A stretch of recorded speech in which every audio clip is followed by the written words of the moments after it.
اما بعد فاعوذ باللہ من الشیطان الرجیم بسم اللہ الرحمن الرحیم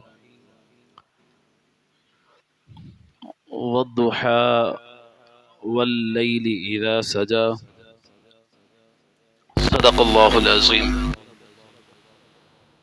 درود و سلام پڑھیے۔ الصلاۃ والسلام علیک یا رسول اللہ، الصلاۃ والسلام علیک یا حبیب اللہ، الصلاۃ والسلام علیک یا رحمت للعالمین۔ آیت کریمہ کے تلاوت سے انداز موضوع جو ہے آپ کو ہو گیا ہوگا۔ بہت سارے احباب نے دو تین جمعوں سے محبتاً حکم فرما رہے تھے کہ حضرت اس دفعہ ربیع الاول شریف میں جہاں اور موضوعات سے گفتگو سن کر عشق مصطفیٰ صلی اللہ تعالی علیہ وسلم کی بیداری فروغ ملا ہے، ایک چیز کی کمی رہی کہ آپ نے حسن مصطفیٰ صلی اللہ تعالی علیہ وسلم پر کلام نہیں کیا۔ حسن مصطفیٰ صلی اللہ تعالی وسلم آقا علیہ الصلوۃ والسلام کے شمائل، جیسے کہ کسی صحابی نے کہا تھا کہ اگر کوئی مجھ سے پوچھے کہ حضور کا حلیہ، حضور کا حسن بیان کرو، تو انہوں نے کہا ما اطقت، میں اتنی طاقت نہیں رکھتا کہ میں اس کو بیان کر سکوں۔ یعنی دیکھنے والے صحابہ کا انداز یہ ہے کہ وہ دیکھ کر بھی کہتے ہیں کہ اس حسن کی حقیقت کو ہم بیان کرنے کی طاقت نہیں رکھتے۔ اور پھر ہم تو 14 صدیاں فاصلے پر ہیں، یقیناً ان کا جمال جہاں آرا کا کیا کہنا، ان کی صفات، ان کی عادات کا کیا کہنا، ان کا چلنا، ان کا پھرنا، ان کا اٹھنا، ان کا بیٹھنا، ان کا سونا، جس پر قرآن شاہد ہو، خالق کائنات خود شاہد ہو، تو آپ اندازہ لگائیں کہ ہم یقیناً اس کا حق بیان نہیں کر سکتے۔ میں نے خود ایک محفل میں یہ بات کہی، ہم جو حضور کی شان بیان کرتے ہیں، حضور کی شان اتنی نہیں ہے۔ اتنا تو صرف ہمارا علم ہے کہ ہم حضور کی شان اتنی بیان کرتے ہیں، یہ ہمارا علم اتنا ہے، ورنہ حضور کی شان ہمارے علم سے کئی زیادہ وراء الورا ہے۔ کہ اگر کوئی بہت بڑا عالم ہے، مفتی ہے، سیرت نگار ہے، متقی ہے، پرہیزگار ہے، صاحب معارف ہے، وہ بھی حضور علیہ الصلوۃ والسلام کی شان کو بیان نہیں کر سکتا۔ حالیہ 2 دن قبل ہم ایک پروگرام میں تھے، ہمارے استاد محترم ڈاکٹر محمد صحبت خان کوارٹی صاحب فرما رہے تھے کہ ڈی ایچ اے میں سکینہ سلطان مسجد، آپ سب واقف ہیں اس کے جو خطیب ہیں پروفیسر حبیب الرحمن صاحب، ڈی ایچ اے کالج کے لیکچرار ہیں، انہوں نے 100 جلدوں پر پیارے آقا صلی اللہ علیہ وسلم کی سیرت پر کام کرنا شروع کیا۔ انہیں کسی خاتون نے جو کہ امریکہ میں مقیم ہے، ایک بنگلہ اسپیشل اسی حوالے سے لے کر دیا، اور اس میں کتب اور ان کے ساتھ کئی رائٹرز ہیں جن کی ٹیم مشتمل ہے۔ حضور علیہ الصلوۃ والسلام کی سیرت پر ابتداءً 100 جلدوں کا ارادہ کیا کہ ہم 100 جلدیں لکھیں گے، یعنی کہ 100 وولیم لکھیں گے، اور ایک ایک وولیم، ایک ایک کتاب جو ہے وہ 1000 پیج سے بھی اوپر ہے۔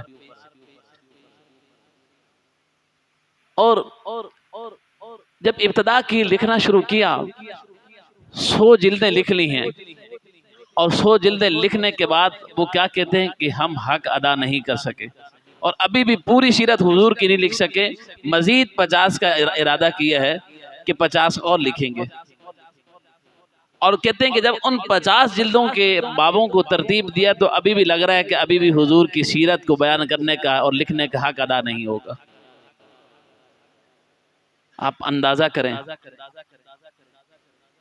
کہ پیارے آقا صلی اللہ علیہ وسلم کی سیرت لکھنے والے لکھ لکھ کر ان کی زندگیاں ختم ہو سکتی ہیں، قلم، دوات، اور عاشقوں نے تو یہاں تک کہا ہے کہ اگر یہ جتنی زمین پر درخت موجود ہیں، لکڑیاں موجود ہیں، اگر ان کے قلم بنا دیے جائیں، اور جتنا پانی موجود ہے اگر اس کو سیاہی بنا دیا جائے، اور سارے لوگ مل کر حضور علیہ الصلوۃ والسلام کی سیرت اور آپ کی شان کو لکھنے بیٹھ جائیں، تو بھی کہا کہ یہ سیاہی ختم ہو سکتی ہے، یہ قلم ختم ہو سکتے ہیں، لکھنے والوں کی زندگیاں ختم ہو سکتی ہیں، پھر اس دل ربا کی شان کو بیان کیا نہیں جا سکتا ہے۔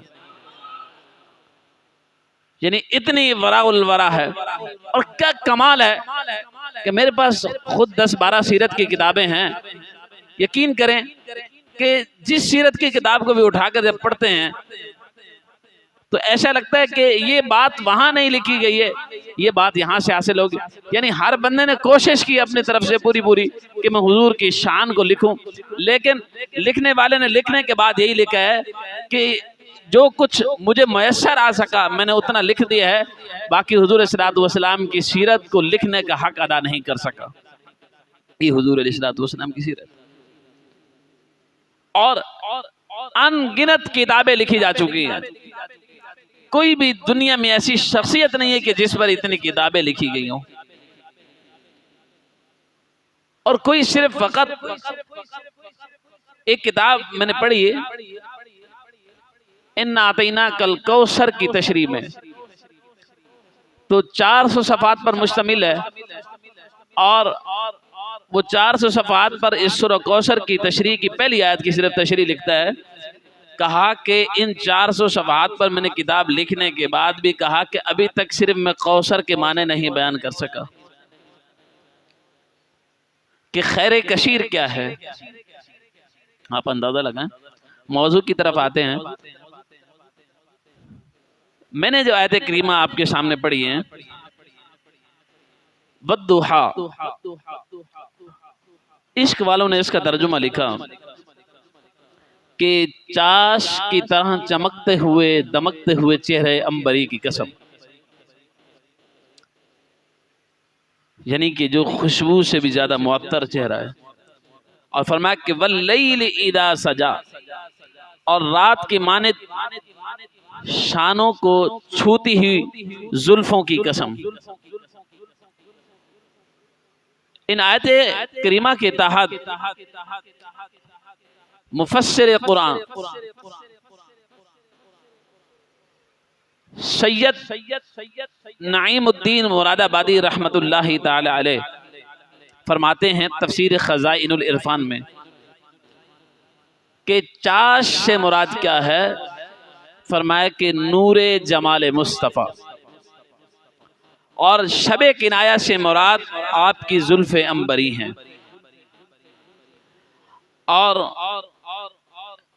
اگر فقط اتنا کہہ دیا جاتا کہ آپ کے چہرے انور اور آپ کی زلفیں، تو بات تو پھر بھی ہو سکتی تھی، لیکن جو عجیب چیز ہوتی ہے اور دل ربا چیز ہوتی ہے اور جس سے محبت ہوتی ہے، پھر اس کی عظمت کو اجاگر کرنے کے لیے کبھی کبھی قسم بھی اٹھائی جاتی ہے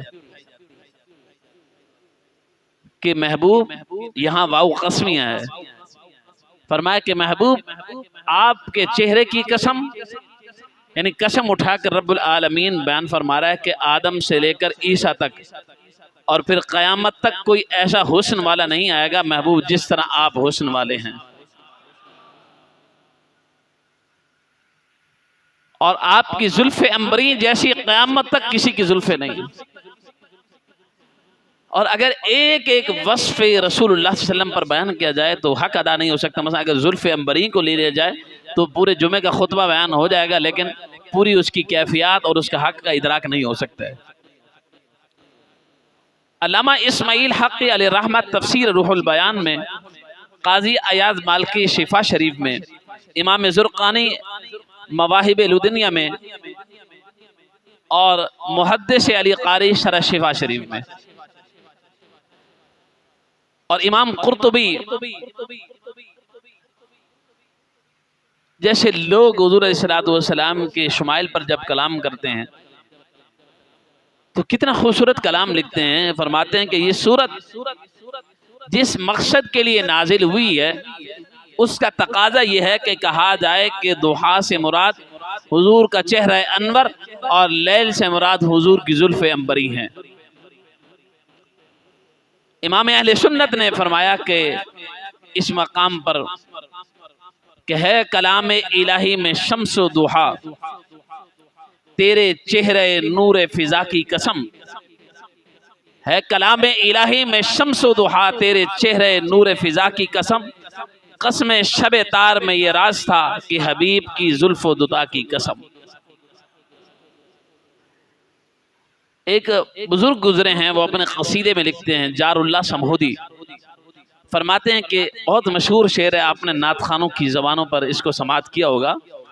فرماتے ہیں کہ الصبح بدا من طلعته واللیل دجا من فرقته، کہ حضور کے جمال جہاں آرا، حضور کے حسن و جمال سے صبح طلوع ہوئی ہے اور آپ کی زلفوں کی سیاہی سے رات چھا گئی ہے۔ عشق دیکھیے کہ انہیں رات میں بھی، دن میں بھی، دن کے اجالے میں بھی اگر یہ ساری نعمتیں سمجھ آ رہی ہیں تو وہ یہی کہہ رہے ہیں کہ ساری یہ نعمتیں حضور کے صدقے سے میسر آئی ہیں۔ مدارج النبوہ میں امام المحدثین حضرت شاہ عبدالحق محدث دہلوی علیہ الرحمہ فرماتے ہیں کہ حضور سر اقدس سے لے کر قدم مبارک تک مجسم نور تھے، اور آپ کے جمال باکمال کو دیکھنے سے کہا کہ آنکھوں کی بینائی چلی جائے، یعنی آپ کا جسم انور مہتاب و آفتاب کی طرح روشن تھا۔ اگر حضور بشری لباس میں نہ ہوتے تو آپ کی طرف نظر اٹھانا محال ہوتا۔ یہ تو کہا کہ بشری لباس میں تھے تو صحابہ انہیں دیکھ لیا کرتے تھے۔ بعض صحابہ نے تو کہا کہ ہمیں دیکھنے کے ٹرکس آ گئی تھی، دیکھنے کا انداز آ گیا تھا۔ حضرت حسان بن ثابت رضی اللہ تعالی عنہ فرماتے ہیں کہ میں کس طرح حضور کو دیکھا کرتا تھا، کہا اس طرح کہ اپنے آنکھوں، اپنی جو انگلیاں ہیں انہیں آنکھوں پر رکھ کر ان کے درمیان سے تھوڑا تھوڑا فاصلہ رکھتا اور ان پھر سوراخوں سے حضور صلی اللہ علیہ وسلم کے جمال جہاں آرا کو دیکھا کرتا تھا۔ یعنی کہ دیکھنے کا یہ انداز تھا۔ کہا کہ حضور صلی اللہ علیہ وسلم کو اللہ تعالیٰ نے اتنا جمال جہاں آرا عطا فرمایا تھا، اتنا حسن عطا فرمایا تھا، ورنہ آپ کے حسن و جمال کا ادراک ہرگز ممکن نہ ہوتا۔ امام اہل سنت فرماتے ہیں کہ خورشید کس زور پر تھا کیا بڑھ کے چمکا تھا قمر، خورشید کس زور پر تھا کیا بڑھ کے چمکا تھا قمر، بے پردہ جب وہ رخ ہوا یہ بھی نہیں وہ بھی نہیں۔ سرکار دو عالم صلی اللہ تعالی علیہ وسلم کے حسن و جمال اور آپ کے حلیہ مبارکہ کے ذکر سے دلوں میں محبت و عشق پیدا ہوتی ہے، اور جن کے دل محبت رسول سے لبریز ہوتے ہیں یہ ذکر جو ہے ان کے لیے آرام جان کا باعث ہوتا ہے، کیونکہ جب عاشق صادق اپنے محبوب کے دیدار و وصال سے محروم ہوتا ہے تو محبوب کا تصور، اس کی یادیں، اس کی باتیں دل کو سکون پہنچاتی ہیں۔ کسی نے کیا خوب کہا، آئی جو ان کی یاد تو آتی چلی گئی، آئی جو ان کی یاد تو آتی چلی گئی، ہر نقش ماں سوا مٹاتی چلی گئی۔ آپ لگتا ہے آج سونے کے موڈ میں ہیں۔ حضرت عمر بن عاص رضی اللہ تعالیٰ عنہ فرماتے ہیں کہ اگر تم مجھے کہو کہ حضور کا حلیہ بیان کرو، حضور کا حسن بیان کرو، تو فرماتے ما اتقت، مجھ میں یہ طاقت نہیں ہے کہ میں حضور کا حلیہ بیان کروں۔ جہاں تک میں اس کی تشریح کو سمجھ سکا ہوں، کہا کہ علم اور الفاظ نہیں ہے کہ جو حضور علیہ الصلوۃ والسلام کے جمال جہاں آرا کو بیان کرنے کا حق ادا کر سکے۔ ایک کتاب ہے در الثمین فی مبشرات النبی الامین، مختصر سی کتاب ہے جس میں حضرت شاہ ولی اللہ محدث دہلوی علیہ الرحمہ نے اپنے والد شاہ عبد الرحیم محدث دہلوی کے 40 خوابوں کو بیان کیا ہے کہ پیارے آقا علیہ الصلوۃ والسلام نے جو انہیں اپنے دیدار سے مشرف فرمایا خواب کی حالت میں، تو کہتے ہیں میرے والد نے پیارے آقا علیہ الصلوۃ والسلام کی بارگاہ میں عرض کیا، یا رسول اللہ صلی اللہ علیہ وسلم، حضرت یوسف کو دیکھ کر وہاں مصر کی عورتوں نے اپنی انگلیاں کاٹ لی، جبکہ اللہ کریم نے آپ کا خود ہی کا فرمان ہے کہ انا املہ وانا اخیہ یوسف اسوہ، اللہ نے مجھے نمکین حسن والا بنا کر بھیجا ہے اور میرے بھائی یوسف علیہ السلام کو اللہ تعالیٰ نے سبھی حسن والا بنا کر بھیجا ہے۔ املح عربی میں کہتے ہیں نمک کو، یعنی کہ نمکین حسن میں کشش، لطافت، نزاکت زیادہ ہوتی ہے، جبکہ شبیہ حسن جو ہوتا ہے اس میں اتنی کشش نہیں ہوتی ہے۔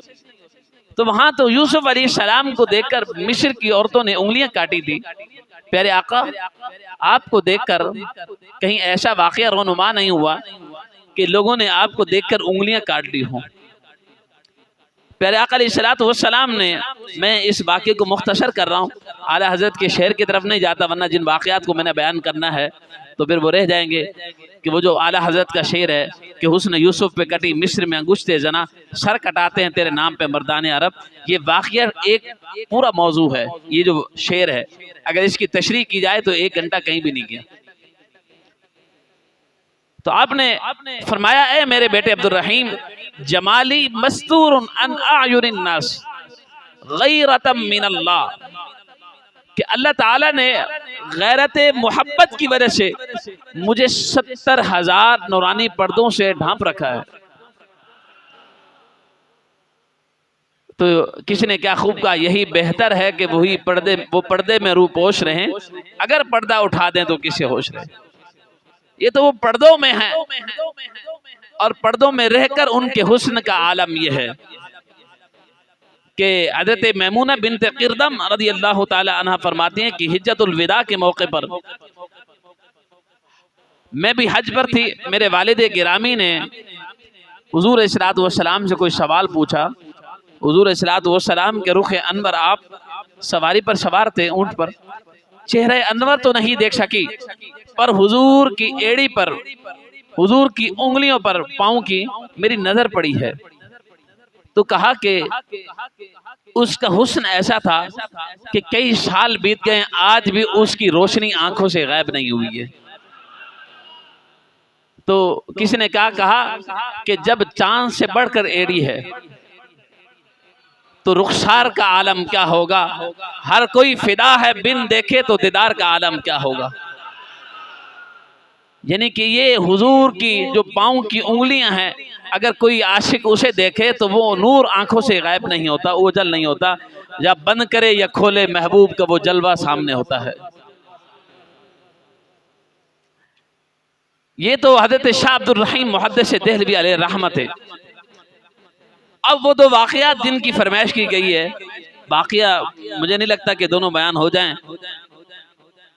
ایک تو حضرت ام معبد رضی اللہ تعالی عنہ، جو ایک دیہاتی عورت ہیں، بدو ہیں، ایمان بھی نہیں لائی تھی ابھی، اور یہاں حضور علیہ الصلوۃ والسلام ہجرت کی شب اپنے ساتھیوں کے ساتھ جب سفر پر مدینے کو، یثرب کو مدینہ بنانے کے لیے، اور مدینہ جو ایک بے نام تھا اسے نامدار بنانے کے لیے، اسے عزتیں عطا فرمانے کے لیے، جب آپ کے اور میرے آقا مکہ سے مدینے کی طرف روانہ ہوئے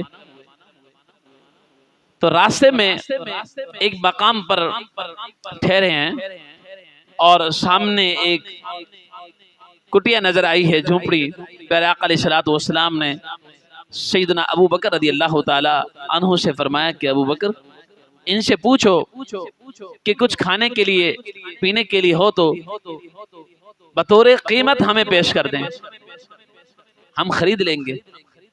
حضرت صدیق اکبر رضی اللہ تعالی عنہ گئے ہیں اور ام معبد سے آپ نے فرمایا کہ ہم مسافر ہیں، اگر کچھ تمہارے پاس کھانے پینے کا اشیاء فروخت کرنے کے لیے بھی ہوں تو ہم خرید لیں گے۔ تو اس خاتون نے کہا کہ ہم مہمانوں کی ضیافت کرنے والے لوگ ہیں، مہمان نوازی کرنے والے لوگ ہیں، آج ہماری بدقسمتی ہے کہ یہاں مہمان آئے ہیں اور کچھ کھانے کے لیے اور پینے کے لیے ہے نہیں، ورنہ ہوتا تو ہم آپ کی ضیافت کے لیے خود پیش کرتے۔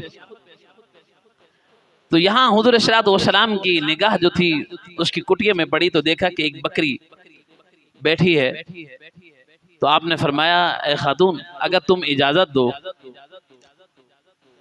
تو ہم اس کا دودھ دھو لیں۔ تو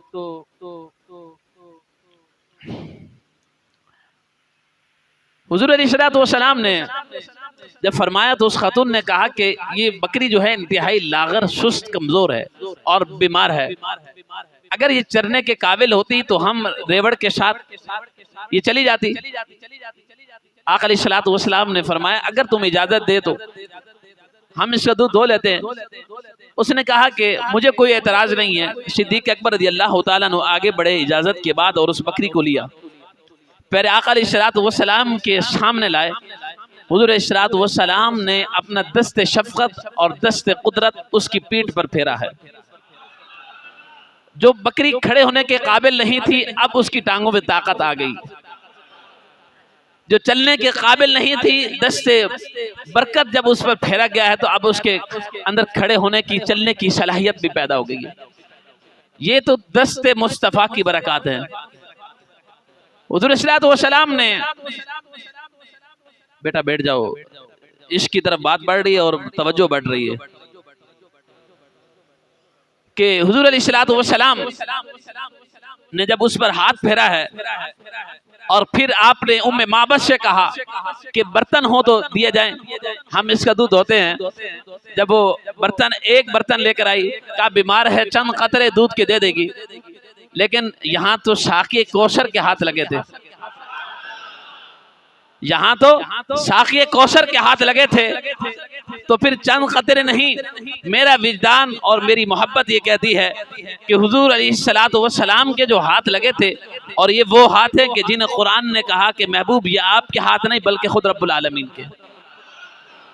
تو حضور نے جیسے دست شفقت اس بکری کی کھیری پر رکھے ہیں، اس کے تھنوں پر رکھے ہیں، تو اس کے تھنوں میں دودھ اتر آیا ہے۔ یہاں ویدان یہ کہتا ہے کہ ساقی کوثر کے جب ہاتھ لگے نا تو اللہ تعالیٰ نے اس تھنوں کا، اس دودھ کی، بکری کی دودھ کی جو کھیری ہے اس کا تعلق اور اس کا جو ربط ہے جنت سے، اللہ تبارک و تعالیٰ نے جنتی نہر سے جوڑ دیا ہے۔ اور حضور صلی اللہ علیہ وسلم نے ایک برتن بھرا ہے، ام معبد سے کہا کہ دوسرا برتن لاؤ، دوسرا بھی دودھ سے بھر گیا، تیسرا لاؤ، حتیٰ کہ ام معبد کے گھر کے سارے برتن اس لاغر بکری کے دودھ سے بھر گئے۔ اللہ اکبر۔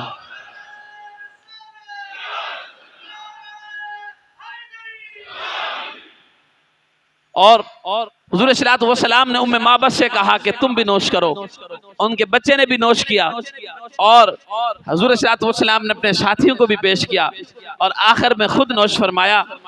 اور شاعر نے اس منظر کو یوں بیان کیا کہ ساقی کوثر میرا جب میر خانہ بنا، چاند سورج خم بنے، نجم پیمانہ بنا، ہاتھ ملتی رہ گئی رنگینی حسن مجاز، دل میرا شمع رخ احمد کا پروانہ بنا، حسن فطرت کے ہر ایک جلوے سے بیگانہ بنا، دل بڑا ہوشیار تھا اس در کا دیوانہ بنا۔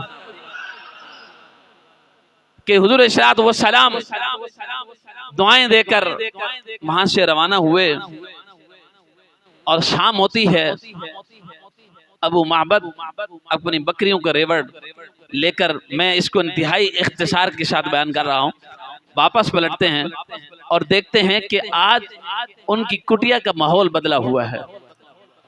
آج حسن کی خوشبوئیں جو ہیں، اور آج ایک انتہائی عجب اور الگ ماحول ہے. اور آتے ہی گھر والے، ہم جاتے ہیں نا گھر میں، تو گھر والے ہمیں بتاتے ہیں کہ کوئی مہمان آیا تھا، اور ابو معبد جب گھر میں پہنچتے ہیں تو کہتے ہیں کہ ماحول یہی بتا رہا ہے کہ آج کوئی عظیم مہمان آیا تھا.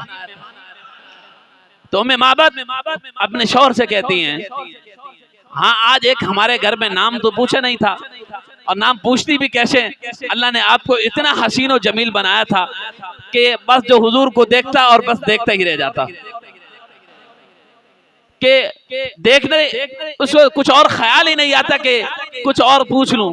کچھ لوگ اتنے حسین ہوتے ہیں نا کہ بس بندہ ان کے حسن میں گم ہو جاتا ہے، کہ پوچھنے کی صلاحیت اور حافظہ اس قدر کام ہی نہیں کرتا کہ کیا پوچھیں اور کیا پوچھنا تھا. بس حضور صلی اللہ علیہ وسلم تو رخصت ہو اپنے طور پر مبارک. کیوں کہا؟ کیونکہ حضور جو آئے تو اس کے گھر میں رنگینی آ گئی، برکت آ گئی. تو کہا کہ ایک مبارک آیا تھا. تو ابو معبد جب کھانا لگایا دستر اور پورا واقعہ، پھر اس بادی نشین عورت نے حضور صلی اللہ علیہ وسلم کا حسن بیان کیا. اور کیا کہتے ہیں؟ رأیت رجلا ظاہر البداۃ حسن الخلق ملیح الوجہ لم تعبہ سجلۃ ولم تزر بہ سعلۃ احول اکحل ازج اقرن وفی لحیتہ کثافۃ وفی صوتہ سہل. اور وہ کیا کہتی ہیں کہ ایک ایسا میں نے مرد دیکھا، رأیت رجلا ظاہر البداۃ حسن الخلقی، کہا کہ گوری رنگت والا تھا اور ایک خوبصورت چہرے والا تھا اور نمکین حسن والا تھا. اور کہا کہ کیا اس کی خوبصورت آواز تھی، کیا اس کی گھنی داڑھی تھی، کیا اس کی زلفیں تھی. حضور صلی اللہ علیہ وسلم کے حسن کو قسیم وسیم، کہا کہ اس کے آبرو ملے ہوئے تھے، اس کی پیشانی جو تھی وہ کشادہ تھی. حضور صلی اللہ علیہ وسلم کے حسن کو بیان کرتے کرتے آگے اس نے حسن کے ساتھ ساتھ اپنا عقیدہ بھی بیان کیا. کہا میرے شوہر میں تجھے کیا اس کے حسن کی بات سناؤں؟ کہا ابھى الناس اجملهم من بعید واحلاهم واحسنهم من قریب. کہا کہ کچھ لوگ ہوتا نا کہ دور سے دیکھے تو خوبصورت اور قریب آئیں تو خوبصورت نہیں لگتے. کہا شوہر نامدار میں تجھے کیا بتاؤں وہ کیسا حسین تھا. کہا کہ جب میں اسے دور سے دیکھتی تو بھی حسین لگتا، اور جب کہا قریب سے دیکھتی تو اور بھی سونا لگتا تھا. یعنی کہ اتنا حسین و جمیل تھا. اس نے حضور صلی اللہ علیہ وسلم کے حسن کو بیان کیا. اور میرے امام اس حسن کو کیسے بیان کرتے ہیں؟ کہا کہ حضور علیہ السلام کا حسن کا عالم کیا تھا. حسن مصطفیٰ کی وہ جو حسن مصطفیٰ کا اللہ تعالی نے اس کو تخلیق کیا تھا اور آپ کو خالق کل نے جیسے بنایا تھا، کہا کہ اس کو بیان نہیں کیا جا سکتا. یہاں تک کہ صحابہ اکرام رضوان اللہ تعالی علیہم اجمعین اپنی محبتوں کو بیان کرتے ہیں کہ حضور صلی اللہ علیہ وسلم کا حسن کیسا تھا، حضور صلی اللہ علیہ وسلم کی صورت کیسے تھی. یہاں تک کہ ایک واقعہ بڑا دل نشین تھا، لیکن وقت ہو گیا، میں اس واقعے کو اگلے جمعے میں اگر یاد رہا تو بیان کروں گا. لیکن حضور صلی اللہ علیہ وسلم کے حسن کو بیان کرتے ہوئے لوگوں نے کہا، صحابہ نے کہا قل قمر لیلۃ البدر لم ارى قبل ولا بعد مثلا.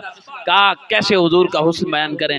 کہا نہ حضور جیسا حسین ہم نے پہلے دیکھا ہے نہ بعد میں دیکھا ہے. امام حسان بھی بولے وَأَحْسَنُ مِنْكَ لَمْ تَرَ قَطُّ عَيْنِي وَأَجْمَلُ مِنْكَ لَمْ تَلِدِ النِّسَاء. کہا دیکھتے بھی کیسے ان جیسا کسی ماں نے جنا ہی نہیں ہے.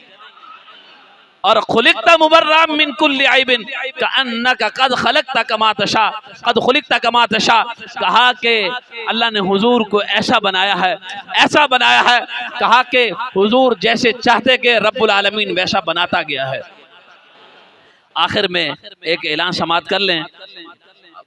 موضوع تو اب آگے بڑا حسین انداز میں چلتا، لیکن کیا کہتے ہیں کہ وقت جو ہے وہ پھر وہی بات میں کہہ دیتا ہوں کہ وسعت دل تو بہت ہے، وسعت شعرا کم ہے، اس لیے مجھ کو تڑپنے کی تمنا کم ہے. ایک اعلان سماعت کر لیں کہ آپ کو پتہ ہے کہ اس ہفتے جو غزہ میں فلسطین میں مسلمانوں پر ظلم و ستم کیا گیا ہے اور مزید کیا جا رہا ہے، اور وہاں یورپی یونین اور یورپی ممالک جو ہیں وہ گٹھ جوڑ ہو چکے ہیں. اور حیرت کی بات یہ ہے کہ امریکہ جیسا ملک وہ وقت نکال کر اسرائیل پہنچ سکتا ہے، اور ہمارے نام نہاد مسلمان حکمران ان کے پاس بیان دینے کے لیے بھی ٹائم نہیں ہے، اور وہ مذمتی بیان جاری کرتے ہیں. امیر المجاہدین فرماتے تھے یہ تمہاری مذمت اللہ کے حضور قبول نہیں ہے، کیونکہ اللہ نے جو تمہیں طاقت دی ہے، مذمت تو ہم جیسے لوگ کر سکتے ہیں کہ جن کے پاس کوئی اختیار نہیں ہے. تمہارے پاس تو اختیار ہے، تم مذمت نہیں کرو، تم بلکہ اپنی صلاحیتوں کو بروئے کار لاؤ. تو ہمیں جو اللہ نے طاقت دی ہے، ہم تو اس کے مطابق کم سے کم جو کر سکتے ہیں وہ تو کریں. اپنے مسلمان بھائیوں کے ساتھ کھڑے ہوں، کم سے کم احتجاج تو کر سکتے ہیں. یا ہم اتنے مردہ ہو چکے ہیں کہ احتجاج بھی نہیں کر سکتے ہیں.